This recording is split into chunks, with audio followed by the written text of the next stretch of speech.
Exit poll में वही है जो 4 जून को आपको ईवीएम से पता चलेगा। हमने कोशिश की है कि सबसे एक्यूरेट और सबसे सटीक नंबर आप तक लाएं। 4 जून को क्या होगा इसका ट्रेलर हम आपको बताना शुरू कर चुके हैं।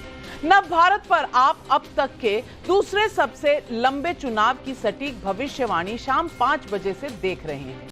अब तक आप देख चुके हैं कि दक्षिण में क्या हो रहा है।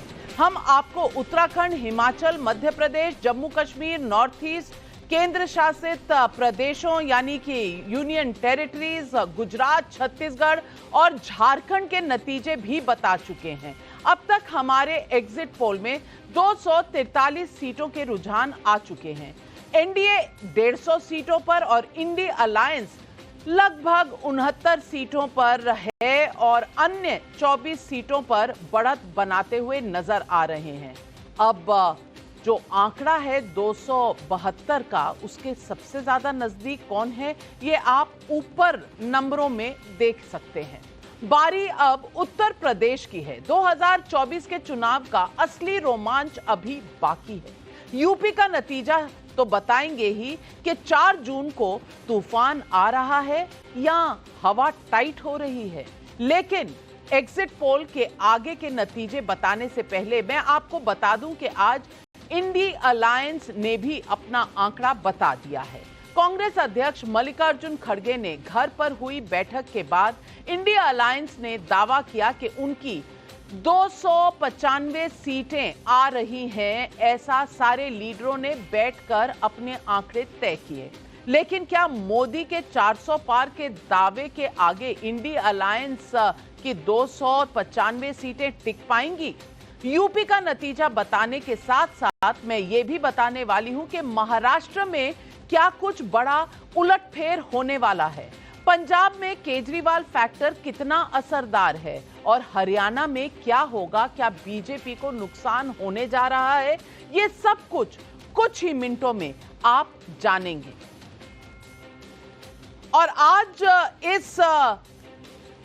आज इस डिबेट पर हमारे साथ जुड़ रहे हैं बीजेपी के राष्ट्रीय प्रवक्ता और राज्यसभा के सांसद डॉक्टर सुधांशु त्रिवेदी, जो कुछ ही समय में हमारे साथ जुड़ने वाले हैं। संजय झा कांग्रेस के सस्पेंडेड लीडर हैं, लेकिन हर चुनाव में हमारे साथ आते हैं। प्रोफेसर आनंद रंगनाथन भी हमारे साथ जुड़ रहे हैं। राजकुमार भाटी समाजवादी पार्टी के प्रवक्ता हमारे साथ जुड़ रहे हैं। कमलाकर त्रिपाठी कांग्रेस के नेता हमारे साथ वाराणसी से जुड़ रहे हैं। पीयूष तंवर रिसर्च हेड हैं ईटीजी के, ईटीजी रिसर्च, जिन्होंने ये सर्वे किया है। और हर्षवर्धन त्रिपाठी वरिष्ठ जर्नलिस्ट भी हमारे साथ जुड़ रहे हैं।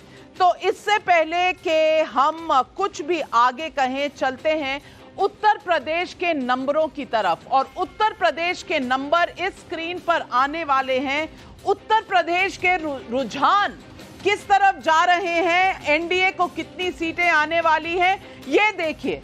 एनडीए को 66 से 70, अगर एवरेज लेंगे तो 68 सीटें एनडीए को। इंडिया गठबंधन को लगभग 10 से 13 के बीच में नंबर आने वाले हैं। बीएसपी 0 पर रहेगी, बाकी पार्टियां जो हैं वो 0 से 1 पर इंडिया अलायंस और समाजवादी पार्टी जो यहां पर दावा कर रहे थे कि उन्हें बहुत सीटें मिलेंगी, बल्कि अखिलेश यादव जी ने तो कहा था बस 1 सीट काशी की फंसी हुई है, बाकी 79 सीटें शायद इंडिया गठबंधन को आने वाली हैं। हमारे एग्जिट पोल के हिसाब से 10 से 13 सीटें इंडिया गठबंधन को, 66 से 70 सीटें एनडीए को। अगर वोट शेयर भी देखें तो वोट शेयर में इस वक्त हमारे सामने है एनडीए गठबंधन को 51% वोट है, इंडिया गठबंधन को 34%, बीएसपी 9% पर है, अन्य जो है वो 6% पर। 51% पर अगर एनडीए है तो ये बड़ी उपलब्धि होगी एनडीए के लिए। पार्टी वाइज अगर हम देखें तो पार्टी वाइज ब्रेकअप है। बीजेपी लगभग 61 से 64 सीटों पर और कांग्रेस 1 से 2 सीटों पर, समाजवादी पार्टी लगभग 9 से 11 सीटों पर, बसपा 0 पर, राजभर की पार्टी 1 पर, ये आरएलडी की पार्टी जो है 1 से 2 पर, तो ये भी जाएगा बीजेपी के खाते में, ये भी जाएगा बीजेपी और एनडीए के खाते में।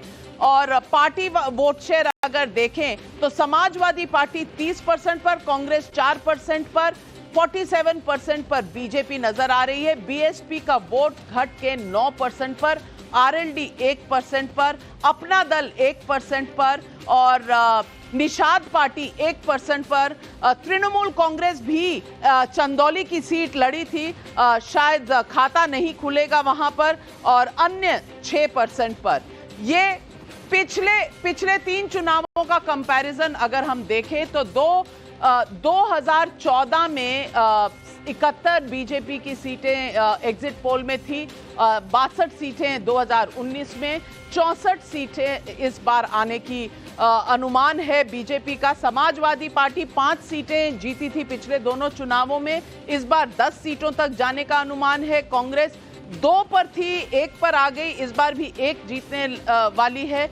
बीएसपी 0 पर थी 2014 पे, 10 सीटें जीती थी 2019 में, 1 सीट इस बार दिखाई दे रहा है। और मुझे लगता है 0 यहाँ पर कुछ गलती है, ये 0 था, हमने पिछले स्लाइड में 0 दिखाया था, और अन्य पार्टियों के ये 4 सीटें हैं। ये इस वक्त उत्तर प्रदेश का आंखों देखा हाल। पूछूंगी राजकुमार भाटी जी, उम्मीद से कम या ज्यादा? इससे पहले के भाटी जी के पास जाऊं, सुधांशु त्रिवेदी जी, क्या ये आपके अनुमान के अनुकूल हैं नंबर जो इस वक्त हम दिखा रहे हैं?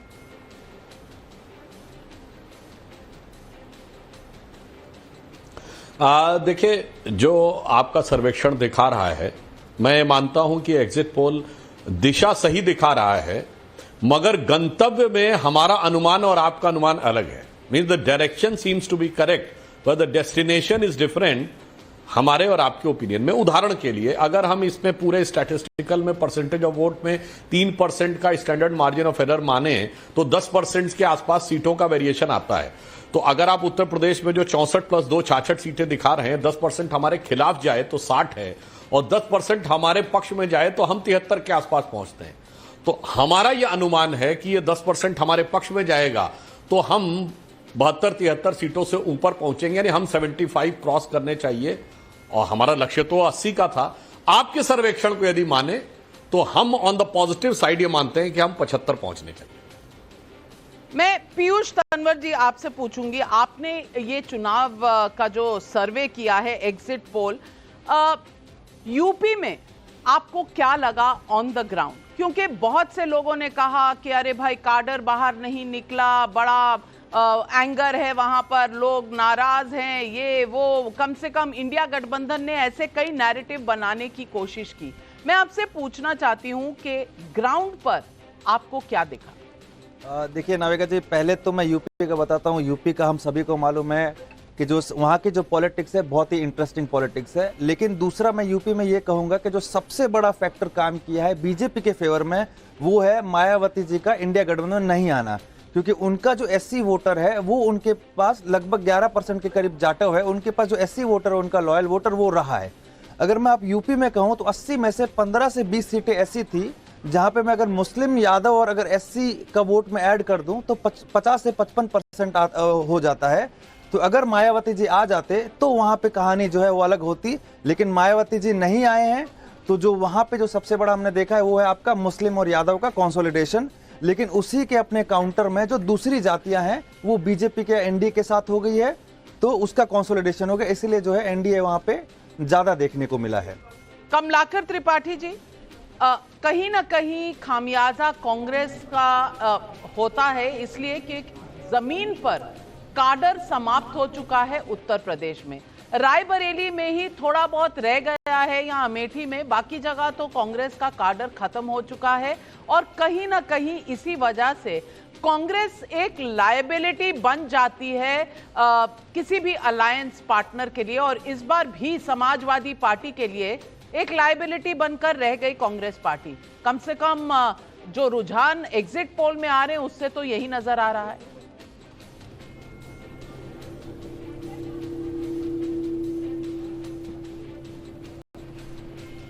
आपकी आवाज नहीं आ रही। अगर लाइबिलिटी होती, हाँ अब आ रही है, ये बोले। तो अब आपकी तरफ से दिक्कतें हैं। हाँ जी, अब आ रही है। हाँ बिल्कुल, बोलिए। तो ये तो नजरिए का फर्क है ना। आपको लग रहा है कि कांग्रेस लाइबिलिटी है। अगर यही चीज इंडिया गठबंधन के हमारे पार्टनर्स को लग रही होती तो हम 17 सीटों पर चुनाव न लड़ रहे होते उनके साथ।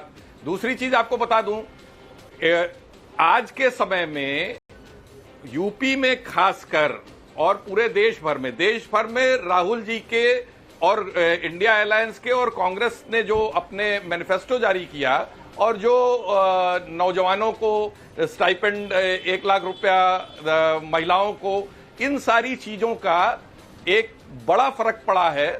दूसरी चीज कि Congress is proving to be the biggest asset, Rahul Gandhi is proving to be the biggest asset. और इन दोनों लोगों की जोड़ी ने जिस तरीके से पूरे प्रदेश भर में प्रचार किया है, मोदी जी तो पूरी भाजपा ही बौखला गई है। मोदी जी की तो बात ही छोड़ दीजिए। इसके पहले भी मैं आपको बता चुका हूं कि जिस तरीके की लैंग्वेज वो यूज कर रहे थे, वो जब हार सामने दिखने लगती है तो उस तरह की लैंग्वेज का स्तर गिरता जाता है। दूसरी चीज आपको बताऊं नविका जी, कमलाकर जी, कैंपेन तो खत्म हो गया, नतीजे जो है एग्जिट पोल के सामने हैं। आज चुनाव खत्म हो गया, 6:30 बजे के बाद से अब चुनाव के कैंपेन का कोई अस्तित्व नहीं बचा। अब तो कौन कितना जीता। और आनंद रंगनाथन जी, अगर 4% वोट शेयर कांग्रेस का आ रहा है तो क्या राहुल गांधी अब भी एक एसेट है किसी अलायंस के लिए? एसेट है या उसका थोड़ा सा और छोटा शब्द है वो मुझे पता नहीं। लेकिन नाविका जी, आप ये बता दीजिए कि जो एक सीट कांग्रेस आप कह रही हैं जीतेगी, ये रायबरेली है या ये कोई और सीट है? नहीं, वो रायबरेली की ही होगी। पीयूष जी जरा बता दें, रायबरेली में भी तो कोई अपसेट नहीं करा रहे। नहीं नाविका जी, मैं आपको बताना चाहूंगा, रायबरेली जो है वो राहुल गांधी जी जीत रहे और यही एकमात्र सीट है जो कि कांग्रेस जीत रही है। अब मैं अपनी बात पूरी कर दूं। देखिए नाविका जी, मैं बहुत दिनों से ये कह रहा हूं कि लोग ये समझें कि ये एंटी इनकम्बेंसी से ज्यादा प्रो इनकम्बेंसी वोट है। जो यूपी जीतता है वो देश जीतता है। क्यों? क्योंकि जितनी डबल इंजन सरकार को आप रहने दीजिए, जितनी सेंट्रल सरकार की और सुधांशु यहाँ बैठे पॉलिसीज हैं, उनमें से 1/4 से लेकर 1/3 बेनिफिट यूपी को हुआ है। मैं सिर्फ इसलिए नहीं कह रहा कि पॉपुलेशन उनकी ज्यादा है। आप जन औषधि ले लीजिए, आप आयुष्मान भारत ले लीजिए, आप जो टॉयलेट्स बने ले लीजिए, वाटर कनेक्शन ले लीजिए, हर चीज में 1/3 ऑफ द बेनिफिट वो यूपी को गया है। तो ये प्रो इनकम्बेंसी है। इसमें ना आदमी इमोशन देखता है, ना जाटव यादव ये सब कंबाइन देखता है, मुस्लिम कितने कोई नहीं देखता। जिसको फायदा हुआ वो उसको वोट दे रहा है। मैं पूछना चाहती हूं सबा नकवी जी, आप उत्तर प्रदेश में काफी ट्रैवल कर चुकी हैं। सबा नकवी जी, जो कहीं ना कहीं कांग्रेस का एक एनालिसिस था कि जो ओबीसी वोट है, जो दलित वोट है, वो सारा कुछ उनके पास आ जाएगा, बहन मायावती के पास कुछ नहीं रहेगा। आपको लगता है कि ऐसा ऑन द ग्राउंड हुआ है? और राहुल गांधी जो वहां पर पत्रकारों से भी पूछ रहे थे, आप ओबीसी हैं, आपका मालिक ओबीसी है, ये जो इस तरह के सवाल हैं, उससे कांग्रेस को कोई भी फायदा हुआ है? वो जो पिछड़ी क्लासेस की राजनीति करना चाह रहे थे उसमें? नविका जी, मेरे बहुत सारे बहस हुए हैं मित्रों के साथ जिनको यकीन था कि सीटें सिर्फ 40 आ रही हैं बीजेपी। मैंने कहा लॉजिकली जब तक बसपा नहीं है तो जो पीयूष का जो एनालिसिस है वो मुझे लगता है कि बिना दलित समाज एक तरफा जाने का। और जब मैं गई उस दिन, जब क्योंकि बहुत लास्ट फेज में, तो मैंने जाके दलित बस्ती में पता किया, बहुत सारा वोट बसपा पे टिका हुआ था, कुछ बीजेपी को जा रहा था और थोड़ा बहुत इंडिया की तरफ। तो मैं अपना सैंपल की बात कर रही हूँ। तो मुझे लगा कि विपक्ष के लिए अच्छा रिजल्ट होगा अगर वो यही मेंटेन करें। और ये भी हो सकता है अरिथमेटिक के कारण कि भाजपा के नंबर 70 तक पहुंच जाएं यूपी में, क्योंकि सरकार भी वहाँ बीजेपी की है और 2 लीडर हैं और यूपी में ये सब लोग कन्विंस नहीं हैं कि विपक्ष हरा देगा। ये कहते हुए मैं कहूंगी कि 30% वोट सपा को अगर जा रहा है, उन्होंने भी अंत में अच्छा प्रदर्शन किया है। और ये पीयूष बता दे, लेकिन मायावती को बाहर रहना यही एक चीज है। एक देखिए, दलित 21% है यूपी का समाज, लेकिन मायावती का वोट आप देखिए, अगर हम इससे जाएं, इसको मैं बहुत सालों से इनका गिरता जा रहा है, इनका 10, तो उनका उसमें से 50% जाटव भी उनके पास रहे हैं, बाकी कहाँ गए हैं। बहुत बात चली थी कि पासी इंडिया गठबंधन की तरफ, वो सेंट्रल यूपी वाले, हमारे अवध इलाके वाले जा रहे हैं, लेकिन फिर कोहरी कहाँ जा रहे हैं, ये सब जा रहे हैं। तो बहुत ये बारीकी से देखना पड़ता है जाति का समीकरण, और बहुत सारे सवाल हैं। उत्तर प्रदेश हमेशा दिलचस्प स्टेट होता है, क्योंकि चाहे बीजेपी अच्छा रिजल्ट निकाले, उस तरह का डोमिनेशन जिस तरह से हम देखते हैं गुजरात में या मध्य प्रदेश में, वो नहीं है। यहाँ हमेशा हिंदुत्व के जंग भी होते हैं, जाति के जंग भी होते हैं, चाहे जो भी हो, अंत में ये स्टेट रीजनल पार्टी लड़ तो लेते हैं। कांग्रेस का कुछ नहीं है जमीन पे, सिवाय रायबरेली की। कांग्रेस नहीं है। और क्या इस वजह से समाजवादी पार्टी कहीं ना कहीं ढो रही है बोझ कांग्रेस का, और इसलिए ये जो